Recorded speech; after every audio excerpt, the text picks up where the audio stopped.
tayo magsimula, mag-like and subscribe muna kayo sa aking channel. Dahil magsisimula tayo, ang gagawin natin na kwento ay tungkol sa mga kaibigan ko.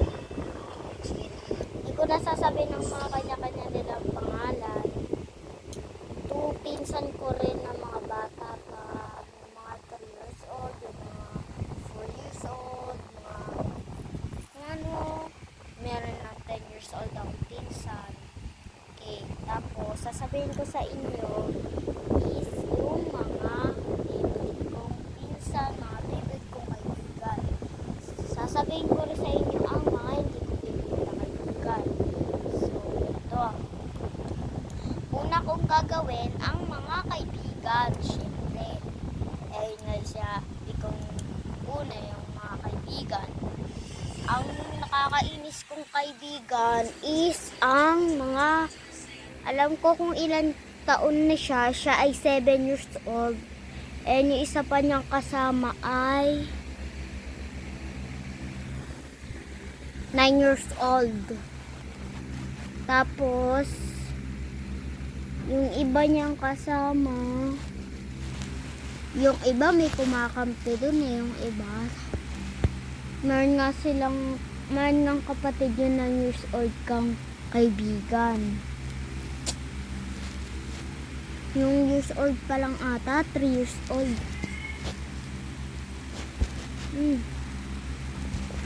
Ayun nga. Tapos, ayun na nga. So, sinabi ko sa inyo. Tapos, yung dalawa po, yung isa po doon po sa 7 years old, yung isa po doon po sa 9 years old. Tapos, yung sa 9 years old po, 3 years old. Sa 7 years old po, 3 years old din po. Parehas lang po 3 years old. Ayun, yung dalawang yun. Tapos, yung meron pa silang pinsan na lalaki. 5 taon. Years old pa lang. 5 years old pa lang. Mas matanda ako sa kanya, doon sa pinsan niyang lalaki. Kasi ako, 6 na taon years old na ako. 6-year-old na ako. Yun, 5 years old pa lang yun. Nag-away-away kami. Ginawa ko, kumuha ko ng pamalo doon sa bahay. Pinukpok ko sa ulo ng lalaki. Sila naman, ginagawa nila, pinapagtanggol nila yung pinsan nila. Ako, sobrang inis na ng ulo ko. Pag ginahabol ko sila, umuwi sila doon sa bahay nila. Matatakutin pa naman yung sa pamalo. Minsan nga, nag-away kami dahil lang sa laro Naglalaro kasi kami na maayos na laro. Nag-away kami bigla. Munta kami ng punta doon sa base namin. Diyan lang naman kasi sa may iskinita namin yung base namin. At dito daanan ng mga sasakyan. Dahil ito po ay iskinita na mga doon lang ng mga nag-uusap yung mga tao. Minsan, dumadating yung mga tao pag galing sa trabaho. Ayun lang. Tapos, ito naman tayo sa pinsan ko. Yung pinsan ko 10 years old. At yung pinsan ko 3 years old na 3 years old pang isa. Ayun po ay kapatid po ng 10 years old yung isang 3 years old. Bata pa po at medyo maliit lang po siya. Lagi ko po siyang kalaro dyan sa labas.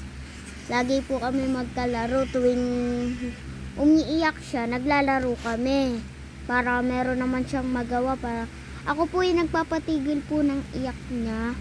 At yung isa ko naman po pinsan na yung 3 years old din, kaedad lang nun, medyo matangkad yun.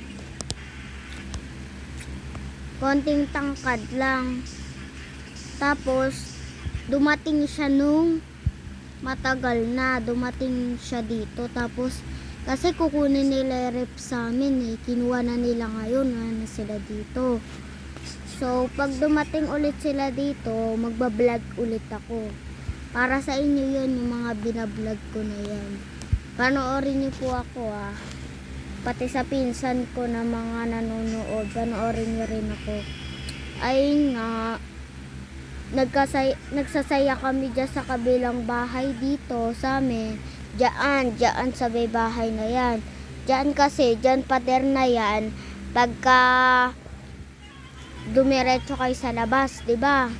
Makikita niyo yung bahay doon is ayun yung ano ng bahay namin. Ayan, nakadikit lang po yung bahay ng nanay ko sa bahay namin. Ayan.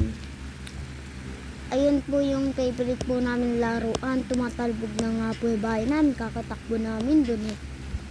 Kasi po, pag nandoon po siya, sayang-saya po yung pinsan ko pong maliit na 3 years old pa. Ayun nga, naglalaro nga sila. Kung magpakita. Ayun nga. Tapos, papa ko kulit. Ayun nga, naglalaro nga kami doon. Nagsasayahan kami.